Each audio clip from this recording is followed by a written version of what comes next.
Ladies and gentlemen, tonight I come to you with the Hathras Tapes. 4 days ago, the Hathras rape victim succumbed to her injuries in Delhi. The gruesome rape and murder cannot and will not be condoned.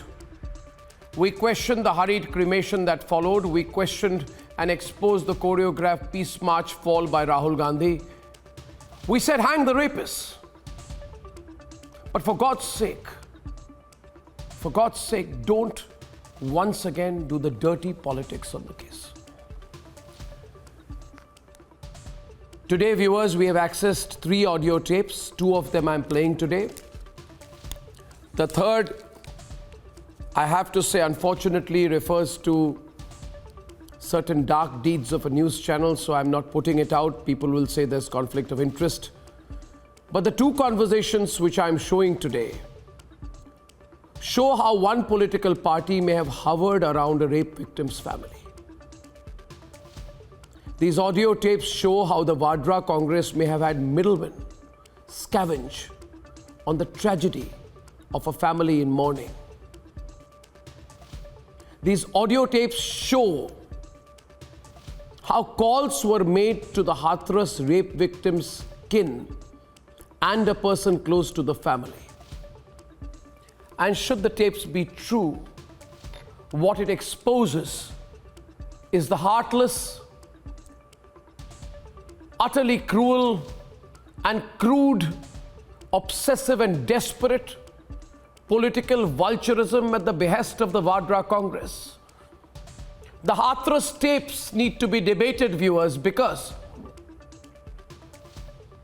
one, it shows how the alleged Congress middlemen wanted the family to stage a performance for the cameras when Priyanka Vadra arrives. That's the ugliest you can get. 2, it shows the family of the rape victims was tutored to say death threats were received, so-and-so was happening, and the political parties and the political middlemen were trying to tutor the rape victim's family. It can't get more dark than that. 3, it completely exposes a section of the media. It shows how a jugaad media, in the words of the tapes, was at work at the behest of the VADRA Congress stooges, which is why my first report today is a really long report. It will go into about 7 minutes, but you will need to hear this today to know the truth about Hathras, what happened after the victim died. Because this is political opportunism at its absolute worst.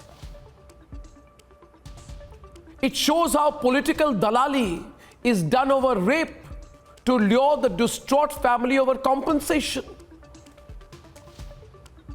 And 5, it shows that for one party, a rape is a matter to reap political profit, to reap relevance from and use to ignite a divide.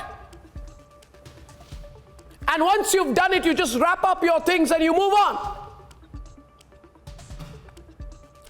Only we will not forget today that 56 people died in the Delhi riots. They did exactly that then. There was not a word of an apology. They don't bring back the 56 lives. So tonight, when they tried to use the same tactic in the Hathras case, these Vadras must answer.